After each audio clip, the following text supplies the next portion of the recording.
Good evening, everyone. So I'm bringing you greetings from the Matteson. Good evening, Dr. Davis. Good evening to the board, our cabinet and colleagues, and good evening to all of our parents from the district. So I'm going to tell you about the school improvement plan for Matteson School, which is, of course, driven by the four questions of achievement that you've heard throughout the evening. So if we go to the next slide, it just lists the four questions there. At Matteson School, learning is required. So we are committed to accelerating learning for all students. So acceleration is our focus. So that means we're focusing on the present, which means what is it that the students need to know so that they can excel at their grade level standards. Our goal is to make sure that we bring all students to grade level or beyond, and this means that we start on day one with our teaching.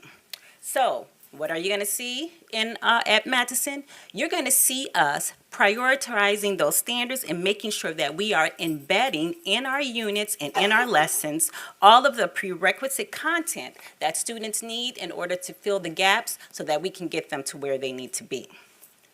The next slide will show 5 focus points that we have. Data-driven instruction, observation and feedback, student and staff culture. Those are the actions that will be happening at the school from the staff and the students to get us to where we want to be. And then, of course, professional development. The majority of our actions are going to take place in our professional learning communities, our PLCs.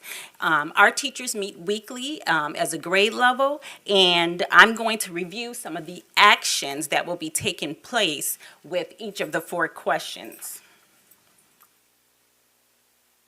So the first one is, what is it we want our students to learn? So as you can see, our focus, and let me just tell you, the work has already began. Thank you to Dr. Davis and the board with standard-based grading. We have already begun some of the work. Our teachers have already been working over the summertime too. So we are prioritizing standards. We are taking a look and grouping standards into units. We are developing the scope and sequence, which we have done through revising our report cards this summer in terms of what we're teaching and when we are teaching it. We're making sure that we are providing the rigor and identifying what rigor we need for each standard so that we know what it is and how students should answer the various levels of questions that they're going to see, especially on our state testing. We also are going to identify the practices that they need in order to learn the content standards. So this summer, our SVG teams throughout Illinois, Arcadia, and Matteson, our teams work together to revise those standards. They work together to revise the report card, and you will hear in a little bit about how they worked on some common assessments too. So that we identify what the students need to learn in order for us to be successful on the standards. So that takes us to question number 2. How will we know if students have learned it? So our teachers met all throughout the summer, and they created common assessments for each of the standards that will be tested at each grade level. So we're going to be looking at, in our PLCs, working together as a team to identify scoring rubrics. We want to make sure that the level of expectation is the same throughout the whole team, and that one teacher is not higher than the other, and we want to make sure that we all have high expectations so that our students can succeed. So we're going to use common scoring. We're going to take a look at rubrics. We're also going to analyze that data. And that means bringing our results, bringing in the test papers and the assessments that the students are using. That way I can look at and see that if the teacher next to me, maybe her students succeeded on questions that my students did not. Then that means I need to communicate and collaborate with that teacher. What strategies did you use? Maybe I can implement my strategies so that my students can get to that same level too. But it's all about that communication in our PLCs and that teamwork so that we can make sure that we are all in it together for our students. So we're going to identify those trends that we see when we look at their formative assessments, and then we're going to use that information to make changes. Now, one of the things that we found is in order to bring students to where they need to be, we need time. And at school, we just never have enough time. So one of the things that the common assessments are going to help us with is to provide ways to identify extra time. When we do our pretest in the beginning of a unit, or we're giving our common assessments throughout the unit, that's going to help us identify what is it the students already know so that we don't have to waste time on that and continue to push forward and move on. And again, that's where that acceleration is coming in. Some of the ways we're also going to try to get that additional time is through providing tutoring. Also, all of our specialists help us out within the building with providing interventions with the students. So we will still be utilizing that. They help us with interventions for both math and reading. And we're also going to be talking about involving parents more so in this process. Our third question, how will we respond when students do not learn? Now again, we are looking at the trends from the common formative assessments, and we want to see exactly what it is they're having trouble with. And then, as one of my colleagues stated before, we're not waiting until the end of the unit test. We're being intentional with planning the formative assessments throughout the unit so that as soon as we look at the data, we can then stop and make changes as needed. We can meet as a team in our PLCs to discuss the strategies that we're going to utilize, and if we need to switch students or have a group of students work with different teachers that have more capabilities in a certain area, then that's what we're going to do. But that change will be done immediately. So if we do get to the end of a unit, even though we're providing interventions along the way, because we will utilize Tier 1 interventions, but if we get to an end of the unit and we see that there are still students struggling, then we will begin to implement Tier 2 interventions. At Matteson, our intervention time is called Smile Time, so that's students at Matteson School involved in learning experiences, where we will use that to catch up those students that may show that they still need some extra learning. And then our fourth question, how we extend and enrich the learning for those who demonstrate proficiency.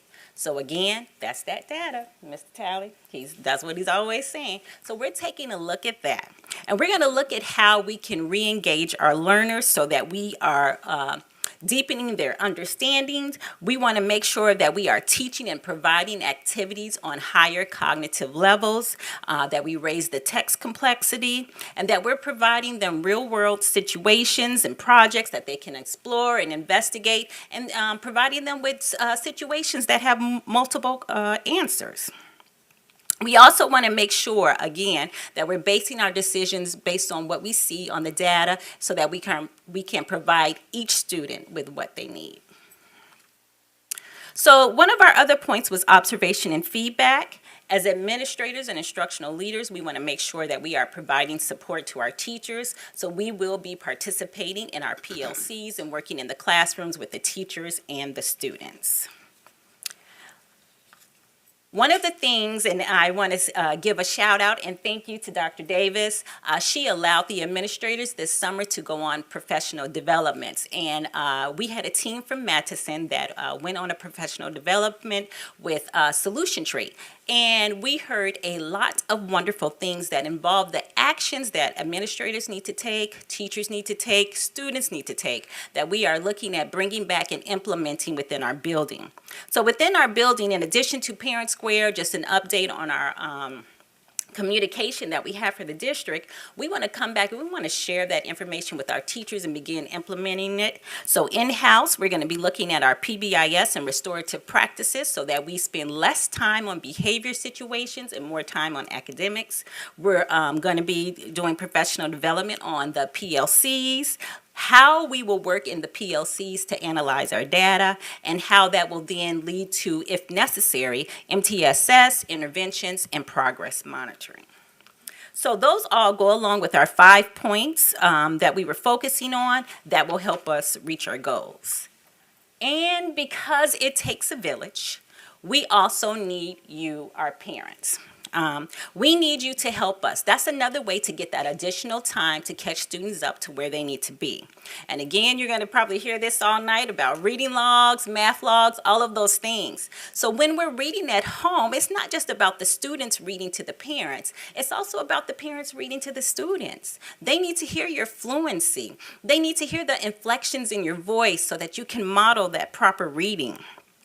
We want to make sure, again, those math facts have to be learned at this lower level. Of course, every grade level is important, but at Matteson in Richmond Square, we give them those foundations to be successful at the intermediate building and at the middle school building. If they cannot read successfully by third grade, they are going to struggle. If they don't have their math facts down packed, then they're not going to be able to perform well when it's time to do the math in the intermediate and the middle school buildings. Also, again, attendance. Parents, we need the students to be at school. We have all of these grand plans. We have the interventions. We also received some training on some interventions last year that we're all set and ready to implement. But we need the students there so that they can receive it too. Okay, so our goal is to improve our parent involvement and make sure that they are part of the education. So as you can see with the next slide, basically, we're taking the students where they are, and then we're going to get them to where they need to be. Okay? Thank you.